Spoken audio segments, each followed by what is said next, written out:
ఎలా చెప్పాలి, ఏమన్నా అంటే తిట్టామంటారు, కానీ తప్పట్లేదు, తిట్టక తప్పట్లేదు. తిడతాడు, తిట్టించుకుంటాడు, అంటాడు, అనిపించుకుంటాడు. ఎవరో మీకు అర్థమై ఉంటుంది కదా. అతను ఎవరో కాదండి, one and only ex CM, ప్రస్తుత పులివెందల ఎమ్మెల్యే జగన్మోహన్ రెడ్డి. ఈ జగన్మోహన్ రెడ్డి నిన్న ప్రెస్ మీట్లు పెట్టి ఏం మాట్లాడతాడండి, స్టీల్ ప్లాంట్ నక్కపల్లిలో వచ్చిన స్టీల్ ప్లాంట్ తను తెచ్చానని, దావూస్కి వెళ్ళినప్పుడు తను వాగ్దానాలు తీసుకున్నానని, భూములు చూపించమని చెప్పి అధికారులకి ప్రస్తావించానని చెప్పుకుంటున్నాడు, అంతే కదా. సరే, ఇది చెప్పడం ఒక పక్కన పెడదాం, దాని గురించి తర్వాత మాట్లాడుకుందాం. అది మాట్లాడుతూ ఏమంటాడండి నారా చంద్రబాబు నాయుడు గారిని, నీ ముఖారవిందని చూసి మరీ వచ్చారా అంటాడా. అంటే ఇక్కడ అందాలు చూసి ఎవరు పెట్టుబడులు పెట్టడానికి రాష్ట్రానికి రారు కదండి. ఎవరైనా ఒక వ్యక్తి సమర్థత, విజనరీ, ఆ రాష్ట్రంలో వాళ్ళకి కల్పిస్తున్న అవైలబిలిటీస్, రాయితీలు ఇవి చూసుకుని, అండ్ మీలాగా రప అనుకున్నా ఉన్నారా లేదా అని చెక్ చేసుకుని, సేఫ్టీయా కాదా, ఆంధ్ర రాష్ట్రం సేఫ్టీగా ఉన్నామా లేదా, ఒక రౌడీ రాజ్యంలో ఆంధ్ర రాష్ట్రం లేదు అని అనుకున్నాకే వచ్చారు. ఇవాళ శంకుస్థాపన చేశారు. పోతే ముఖారవిందాన్ని పట్టి వచ్చారా అంటున్నావు మిస్టర్ జగన్మోహన్ రెడ్డి. నువ్వు మరి ఫస్ట్ క్లాస్ స్టూడెంట్వి, ఎక్కడ మరి నిన్ను చూసి, నీ టాలెంట్ని చూసి, నిరక్షరాస్యత అంటం కూడా రాని నీ సమర్థతని చూసి ఇవాళ పెట్టుబడులు పెట్టడానికి వచ్చారు అని నువ్వు చెప్పుకుంటున్నావు. క్రెడిట్ చోరీ ఎవరు అనేది నీకు అర్థం అవట్లేదు. ఇప్పుడు కూడా ఇంగ్లీష్ రాదు, తెలుగు రాదు, హిందీ రాదు, గుక్క తిప్పుకోకుండా, రికార్డ్ లేకుండా లైవ్ లో మాట్లాడటం రాదు. ఏదన్నా అడిగితే ఇట్స్ వెరీ లెందీ క్వశ్చన్ అంట మాత్రం వచ్చు. నీ సమర్థతను చూసి, లెందీ క్వశ్చన్ అన్న నీ సమర్థతను చూసి ఆంధ్ర రాష్ట్రానికి పెట్టుబడులు పెడతామని చెప్పి ముందుకొచ్చారు. ఏది 2019 నుంచి 2024లోనే మాట ఇచ్చి వచ్చి ఇవాళ నారా చంద్రబాబు నాయుడు గారు క్రెడిట్ చోరీ చేస్తున్నారా? కొంచెం అన్నా పనిచేస్తుందా నీకు? కొంచెం అన్నా పనిచేస్తుందా అంట. నిజంగా నువ్వు ఆ రోజున చేసుకుని ఉంటే అప్పుడే అడ్వర్టైజ్మెంట్ బాజా బదింత్రులు అన్ని మోగిచ్చేవాళ్ళు మీ వాళ్ళు. నువ్వు నీ దాంట్లో ఒక్క అఫీషియల్ ట్వీట్ వేసుకోలేకపోయావు ఎందుకు మిస్టర్ జగన్మోహన్ రెడ్డి? నోరు తెరిస్తే నత్తి రాజులాగా నత్తి మాటలు మాట్లాడటం తప్ప, ఎదుటి వాళ్ళని క్యారెక్టర్ అసాసినేషన్ చేయడం తప్ప, వచ్చిన వాటిలన్నింటినీ వెనక్కి తిరిగి తరిమి ఉన్న వాటిల్ని, వచ్చిన వాటిని కాదు ఉన్న వాటిల్ని, ఏది లూలు మాల్ దగ్గర నుంచి ఎక్కడో దాకా ఎందుకు అమర్ రాజా బ్యాటరీల దగ్గర నుంచి పక్క రాష్ట్రానికి పరిగెత్తుకుంటా వెళ్ళిపోయిన చరిత్ర నీది. ఇవాళ నువ్వు వచ్చి ఇవాళ చెప్తున్నావు, వచ్చేసారు అదిగో రెడ్డి బ్యాచ్ మొత్తానికి తిట్టడానికి. తిట్టేసుకోండి, నాకేం అభ్యంతరం లేదయ్యా. కానీ నిజాన్ని మాత్రం మాట్లాడి తీరుతాం, ఖచ్చితంగా నిజాన్ని మాట్లాడి తీరుతాం. ఈ రకంగా క్రెడిట్ చోరీ చేస్తూ ఏంటి 2014 నుంచి 2019లో జరిగిన అభివృద్ధి పనులు మధ్యలో ఏదో ఎలక్షన్ కోడ్ వచ్చి కాస్త కూస్తో ఆగింటే వాటికి నీ పేరేసుకుని నేనే క్రెడిట్ చోరీ నేనే చేశానని చెప్పి ఆ రోజున భుజాలు జబ్బలు జరుచుకుని తిరిగావు. దానికి ఉదాహరణే కనకదుర్గమ్మ బ్రిడ్జ్. ఎందుకంటే ఆ టైంలో మా పార్టీలో ఉన్న కేసినేని నాని అనే ఆయన ఎంపీగా ఉండి నితిన్ గడ్కరీ గారిని 100 కోట్లు శాంక్షన్ చేయించుకున్న వ్యక్తి ఎన్టీఆర్ గారి మొహం చూసి, నారా చంద్రబాబు నాయుడు గారి మొహం చూసి, నారా చంద్రబాబు నాయుడు గారి మొహం చూసి 100 కోట్లు శాంక్షన్ చేస్తే ఆ రోజున ఆ బ్రిడ్జ్ ప్రారంభమైంది వాస్తవం కాదా అని నేను అడుగుతున్నా. దాన్ని రిబ్బన్ కటింగ్ చేసి అది నేను తెచ్చానని చెప్పుకున్నమాట వాస్తవం కాదా? కృష్ణా నదికి సపోర్టింగ్ వాల్ కట్టింది నారా చంద్రబాబు నాయుడు గారు అయితే ముగిచ్చింది తమరు హయాంలో ముగిచ్చినంత మాత్రాన తమరు చేసినట్టు అయిపోదు. జగన్మోహన్ రెడ్డి గారు సరిగ్గా మాట్లాడటం రాదు. మంత్రి గారు ఉంటారు, గుడ్లు మంత్రి అని చెప్తారు, కోడి గుడ్లు మంత్రి అని చెప్తాడు. దావూసెల్ రావయ్య అంటే చలికి బాధ అంటాడు. ఫిష్ మార్ట్లు మీ స్థాయికి వచ్చినవి, మీ స్థాయిలోనే వచ్చినాయి. అవి ఏంటి అంటే ఫిష్ మార్ట్స్. మళ్ళీ అది కూడా ఎక్స్పోర్ట్ ఇంపోర్ట్ బిజినెస్ లో అనుకున్నారు. అవేం కాదు, మా మంగళగిరి దగ్గర ఉన్నాయి, ఆ చివరి నుంచి ఈ చివరి దాకా ఫిష్ మార్ట్స్ అని. అవి సూపర్ బిజినెస్ అబ్బా. ఇది మీ స్థాయి బిజినెస్లు, బొబ్బట్లు బిజినెస్లు, పచ్చళ్ళ బిజినెస్లు, ఇవి మీరు తెచ్చిన బిజినెస్లు, ఇవే మీరు తెస్తున్న పెట్టుబడులు, ఇవే మీరు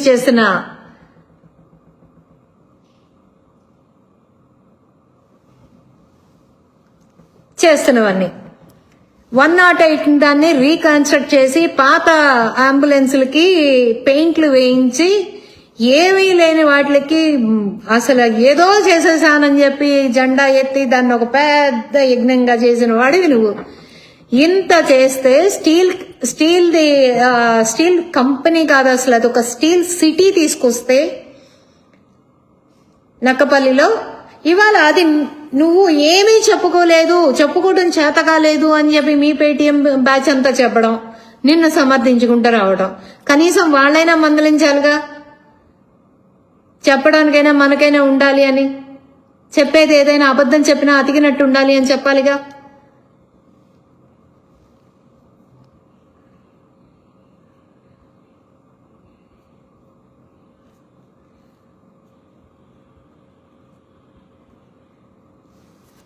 ఎవరో సుమలత గారు, మేడం సబ్జెక్ట్ మీద మాట్లాడు మేడం, ఇప్పుడు ఏ టాపిక్ మీద వెళ్తున్నామో అది మాట్లాడండి. ఎన్టీఆర్ గారి టైం నుంచి ఎందుకండి ఇప్పుడు మీరు ఎందుకు టాపిక్లు డైవర్ట్ చేస్తున్నారు?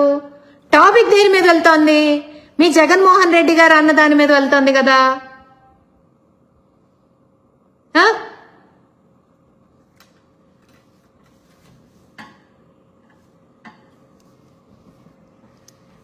ఏంటి ఎన్టీఆర్ గారు అల్లుడికి ముందు he is politician, Congress party, 2 times minister in Congress party.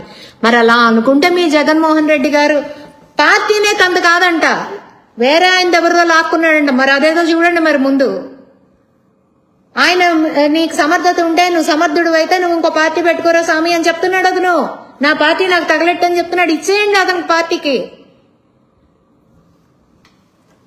Topic divert చేయడంలో ఏదైనా మీ తర్వాతేనండి, ఏదైనా మీ తర్వాతే టాపిక్ డైవర్ట్ చేయడంలో. ఇక్కడ జరుగుతుందేంటి? Face value. అద్దాల్లో చూసుకుంటే ఫేస్ వాల్యూ అంటే తెలిసిపోతుంది. నారా చంద్రబాబు నాయుడు గారు is the well and visionary leader, he is a very good administrator. పబ్జీలు ఆడుకున్నంత ఈజీ కాదు, కూర్చున్నంత సేపు ఏదైనా కానీ పరదాల చాటును బయటకు వస్తే పరదా చాటును నుంచున్నావు, పరదా చాట్లు పాదయాత్రలు చేసుకున్నావు, పరదా చాట్లనే నడిచావు, పరదా చాట్లనే సచివాలయాలకు వెళ్ళావు, అసెంబ్లీలు నడిపావు, ఇంటికి వెళ్ళి కూర్చుని మళ్ళీ పబ్జీ గేమ్లు ఆడుకున్నావు. ఎలా అండి ఇలా జగన్మోహన్ రెడ్డి గారు ఎలా అడిగేవాళ్ళు లేక ఇలా తయారయ్యారా? మీరు చెప్పేవాళ్ళు లేక ఇలా తయారయ్యారా? దేనికి ఇలా తయారయ్యారో అర్థం కావట్లేదు. అసలు మనకి మంది కాని వస్తువు మీదని పాములాగా చూడాలండి. మన కాని దాని మీద మనకి ఇంత వ్యామోహం ఏంటో నాకు అర్థం కావట్లేదు. మీది కాని దాని మీద మీకు ఎందుకండి ఇంత వ్యామోహం? మీరు తేలేదనేది ఆంధ్ర రాష్ట్ర ప్రజలు మొత్తానికి తెలుసు. ఒక మాస్క్ అడిగినందుకే పాపం ఒక ప్రాణం తీసి ఆయన పిచ్చాడిని చేసి ఆయన ప్రాణం తీసి ఆయన కాల్చుకు తిన్నారు మీరు. ఇంకా మీరు కంపెనీలు తెచ్చేది ఎక్కడ? ఎలా వస్తాయి కంపెనీలు?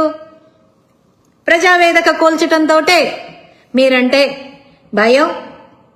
అసలు ఈ రాష్ట్రానికి పెట్టుబడి పెట్టకూడదు అని ఒక ఆలోచన అందరికీ పడిపోయింది. మేము పక్క రాష్ట్రానికి వెళ్తే ఎన్నో అమలు. ఆంధ్ర రాష్ట్రం అంటే చాలా చిన్న చూపు చూశారు మమ్మల్ని. కానీ ఈ రోజున గర్వంగా తలెత్తుకుని ఆంధ్ర రాష్ట్రం ప్రజలం మేము అని చెప్పుకుంటున్నాం. ఆ గర్వాన్ని ఇచ్చిందే నారా చంద్రబాబు నాయుడు గారు. ఆంధ్ర రాష్ట్రానికి రాజధాని చేయటం కూడా చేత కాలేదు జగన్మోహన్ రెడ్డి గారికి. రేపొద్దున ఇంకొక ఆశ్చర్యకరమైన విషయం ఏంటంటే, అమరావతిని సర్వనాశనం చేసి, అమరావతిని అసలు రూపురేఖ లేకుండా చేసి, ఒక రాజధాని 3 రాజధానులు 3 ముక్కలు ఆట ఆడి జీవం లేని రాజధాని, వాళ్ళ ప్రాణం పోసుకుంటున్న రాజధానిని, రేపు అభివృద్ధి చెందిన రాజధానిని నేనే రాయేశాను, నేనే పని చేశాను అని ఈ పెద్ద మనిషి చెప్పిన ఆశ్చర్యపడక్కర్లేదు సుమి. మొత్తం అమరావతి మొత్తం నా చేతుల మీద నుంచే నడిచింది, నేను నిలబడితేనే అమరావతి నిలబడిందని చెప్పుకున్నా కూడా ఆశ్చర్యపడక్కర్లా. ఏమంటారు? అంతేనా పులివెందుల ఎమ్మెల్యే గారు? ఏదైనా మీకు సాధ్యం అండి, ఏదైనా మీకు సాధ్యం. సబ్జెక్టు మీద మాట్లాడకుండా ఎదుటి వాళ్ళని క్యారెక్టర్ అసోసినేషన్ చేసి వ్యక్తిత్వ హననాలు చేస్తూ వాళ్ళు బాధపడేలాగా ఒక మానసిక హింస మీరు పెట్టడానికి అలవాటు పడిపోయారు. ఎందుకంటే మీరు ఒక మానసిక రోగి కాబట్టి, ఒక మానసిక రోగంతో మీరు బాధపడుతున్నారు కాబట్టి. ఏమిటి అండి ఇది? నిజంగా చెప్తున్నా, ఇవాళ మీరు ఆ మాట అనేటప్పటికీ ఓడి అమ్మ బంటి అనాలనిపించిందండి నాకు. కానీ చెప్పండి, ఇంత అబద్ధం ఎట్టా ఆడగలుగుతున్నారు జగన్మోహన్ రెడ్డి సార్? నోరు తెరిస్తే ఒక్క సెంటెన్స్ పూర్తిగా చెప్పడం రాదు. ఏదైనా సరే ప్రెస్ మీట్లైనా ఏదైనా సరే రికార్డెడ్ గా స్క్రిప్ట్లు చదువుకుని బయటకు రావడం తప్ప రెండోది లేదు. పట్టుమని మీరు ఒక్క అరగంట లైవ్ పెట్టండి, టక టక టక మాట్లాడండి. ఏదైనా స్క్రిప్ట్లు రికార్డెడ్, అవి కూడా పచ్చిబూతులు. అది ఇంగ్లీష్లో ట్రాన్స్లేట్ చేసి చెప్పండి అంటే కుదరదంటారు. మరి ఫస్ట్ క్లాస్ స్టూడెంట్ కదా మీరు, మిమ్మల్ని చూసి మేము నేర్చుకోవాలా ఇప్పుడు? మాకేం కర్మ అండి బాబు, మాకేం కర్మ. కాస్త నోరు అదుపు, మాట పొదుపుగా ఉంటే బాగుంటుంది. మీ భారతమ్మ గారినంటే మేము ఊరుకోమని మీరు ఎలా అయితే వార్నింగ్లు ఇస్తున్నారో, మా నారా చంద్రబాబు నాయుడు గారిని ఒక్క మాట అన్నా కూడా ఊరుకునే పరిస్థితి అయితే లేదు, గుర్తుపెట్టుకోండి. ఎట్టి పరిస్థితుల్లో ఊరుకోం మా పెద్ద ఆయనంటే. ఆంధ్ర రాష్ట్రం కోసం రేయింపగళ్ళు పగలనక రేయనక ఇప్పటికి కూడా ఆయనకున్న వయసులో ఎంత కష్టపడుతున్నాడో ఆంధ్ర రాష్ట్ర ప్రజలు మొత్తం చూస్తున్నారు. అసలు ఒక్కళ్ళ క్రెడిట్ ని తీసుకుని మీ జేబులో వేసుకోవాలి. నాకెందుకో అది ఒకళ్ళ కష్టాన్ని ఇంకొకటి తీసుకుంటున్నాడు అంటే చాలా అసహ్యంగా ఉంటుందండి. నాకెందుకో చీదర, నిజంగా చెప్తున్నా, నాకెందుకో చీదర. నువ్వు కష్టపడిన కష్టాన్ని నీ సొంతం చేసుకో, బాగుంటుంది, పద్ధతిగా ఉంటుంది. ఎదుటాల కష్టాన్ని నీ జేబులో వేసుకోవటం ఏంట్రా బాబు? దాని మీద నీ పేరు వేసుకోవటం ఏంట్రా బాబు? ఇదేం బుద్ధిరా నాయన? దీన్ని దొంగ బుద్ధి అంటారు తెలుసా? దీన్ని దొంగ బుద్ధి అంటారు. మరి నేను నిన్ను దొంగ అని అనలేను, కానీ ఈ బుద్ధిని అయితే మాత్రం మా చిన్నతనంలో దొంగ బుద్ధి అని అనేవాళ్ళు. అట్లా చెయ్యొద్దని చెప్పేవాళ్ళు స్కూళ్ళల్లో కానీ పిల్లలకు కానీ. మనం చేసిన దాని మీద మన పేరు ఉండాలనుకోవాలి. అది ఎవరైనా సరే, నువ్వు కాదు, ఇంకో కుక్క కాదు, ఎవరైనా సరే, ఎదుటి వాళ్ళ కష్టాన్ని లాక్కునే వాళ్ళు ఎవరైనా కానీ.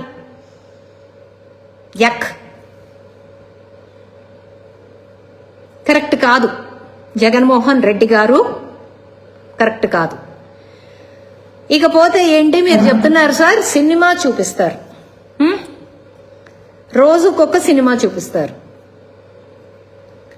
ఇదే సినిమా చూపిస్తాను అని పెమ్మసాని గారు అన్నారని నిన్న మొన్న ఏదో అంబటి గారు తెగ గింజుకుంటున్నారు, ప్రెస్ మీట్లు పెట్టి మరీ గింజుకుంటున్నారు. సినిమా చూపిస్తానన్నాడు, నాకు సినిమా చూపించాడు అని. అంటే మీరంటే తప్పులేదు, మా నాయకులంటే తప్పొచ్చిందా? అదేంటది? అయినా మీకు ఇంకోటి చెప్పాలనుకుంటున్నాను జగన్మోహన్ రెడ్డి గారు. 2018 నుంచి 2024 వరకు ఆంధ్ర రాష్ట్రంలో పుట్టిన ప్రతి ఒక్కళ్ళు కూడా, ఉన్న ప్రతి ఒక్కళ్ళు కూడా మీ సినిమాని చూసేశారు. మీరేదో చూపిస్తానంటున్నారు. మీ రౌడీయిజం సినిమాని, మీ దౌర్జన్యం సినిమాని, మీ బటన్ నొక్కుళ్ళ సినిమాని, అభివృద్ధి లేని సినిమాని ఏంటి అందరూ చూసేశారు. నడి రోడ్డులో మా నాయకుల్ని మీరు చంపించబోయిన సినిమాని, మాస్క్ అడిగితే ఎస్సీ ఎస్టీ బీసీ మైనారిటీల్ని చంపి డోర్ డెలివరీలు చేసి ఇష్టం వచ్చినట్టు మాటలన్న మీ ప్రతి సినిమాని 2019 నుంచి 2024 లోపల ప్రజలందరూ చూసేశారు, భయపడిపోయారు. ఇది మాకొద్దు అని చెప్పి నీకు 11 ఇచ్చి కూర్చోబెట్టారు. ఇంకా కొత్త సినిమాలు నువ్వు చూపించేదేంటి, మేము చూసేదేంటి? జగన్మోహన్ రెడ్డి గారు చెప్పండి. ఏంటి భయపడతావా? రౌడీయిజం చేస్తానని భయపడతావా? నీ రౌడీయిజానికి మేము భయపడాలా? అది ఇది కాదంటే పేమెంట్ బ్యాచ్ని తీసుకొచ్చి మమ్మల్ని క్యారెక్టర్ అసోసియేషన్ చేయించి ఇష్టం వచ్చినట్టు మాట్లాడించి లకారాలు మాట్లాడించి ఏం సాధిద్దామని తల్లి చెల్లినే తుపుక్కుమని ఊస్తున్నారు. National media తుపుక్కుని ఊసింది. ఇవాళ వచ్చేసేసి ఫేక్ న్యూస్లు చెప్పుకుంటూ ఫేక్ నేనే తెచ్చానని నీ జబ్బలు తరుచుకుంటూ చెప్తున్నావు. నువ్వు చేసింది ఏంటయ్యా అంటే వచ్చే ఆదాయం వచ్చే ఋషికొండ ఉందే, సంవత్సరానికి 50 కోట్లు వచ్చే ఋషికొండని మట్టం చేసేసి ఉన్నయన్నీ తీసేసేసి మళ్ళీ మీ మేడం గారి కోసం 550 కోట్లు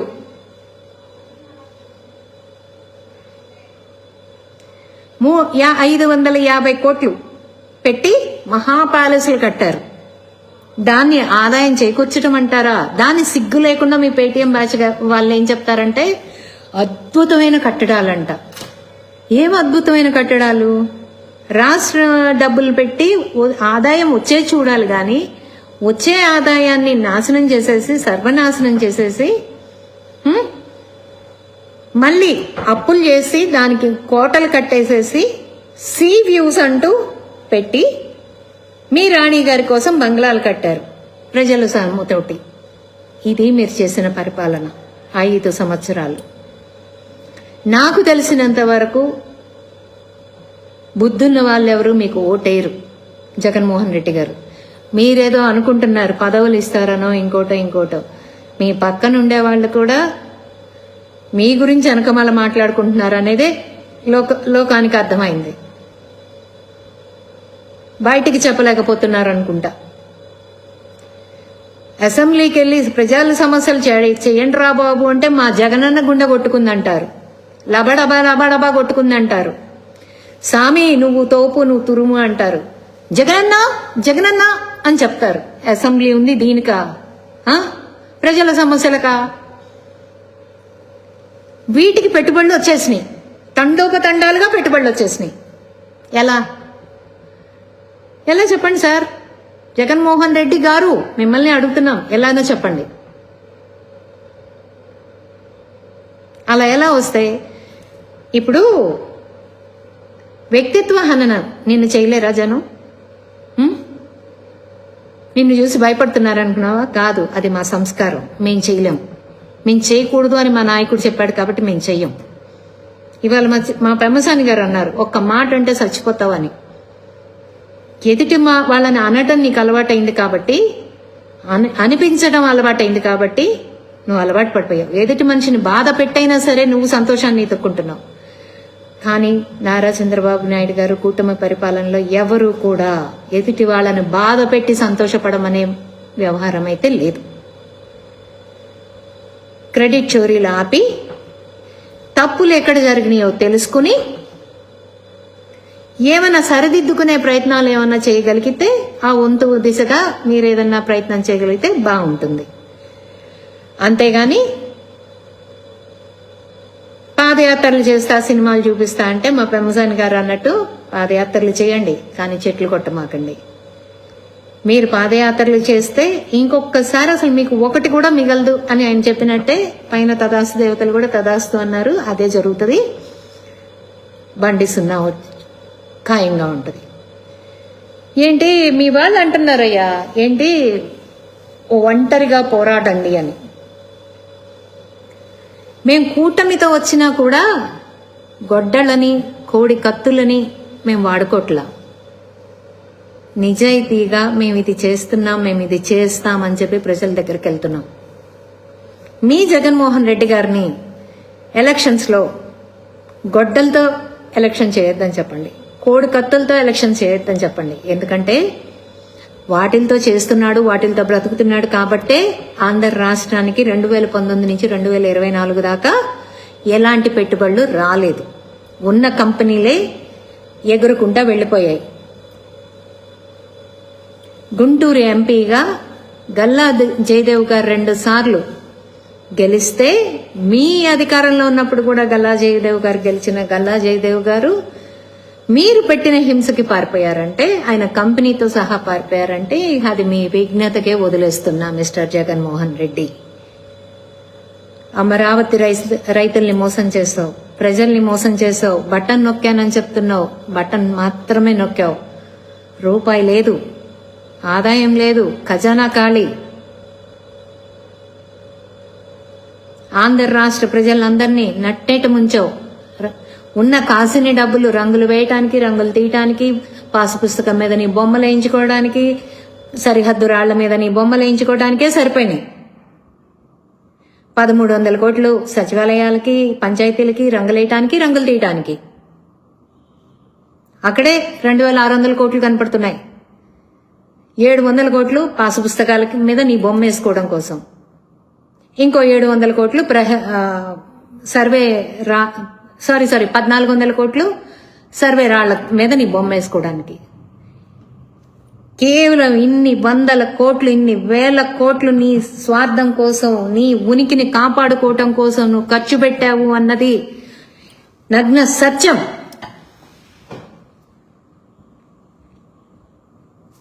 ప్రజావేదిక కూల్చిన రోజునే పెట్టుబడిదారులు రూపాయి పెట్టుబడి పెట్టడానికి కూడా ముందుకు రాలేదు. నువ్వున్నప్పుడు ఎలాంటి పెట్టుబడిదారులు ముందుకు రాలేదు. గూగుల్ డేటా సెంటర్ వైజాగ్లో తీసుకొచ్చారంటే అది మేమే తెచ్చామంటున్నారు. మళ్ళీ పైగా అది గోడౌన్ అంటున్నారు. ఒకళ్ళు బయట కాపలా ఉంటే సరిపోతుంది అంటున్నారు. అంటే ఫస్ట్ క్లాస్ స్టూడెంట్ కదా, ఇంతకన్నా నాలెడ్జ్ ఏముంటుందిలేండి. మేం మీలాంటి ఫస్ట్ క్లాస్ స్టూడెంట్స్ అయితే కాదు. ముందు స్పష్టంగా మాట్లాడటం నేర్చుకోండి జగన్మోహన్ రెడ్డి గారు.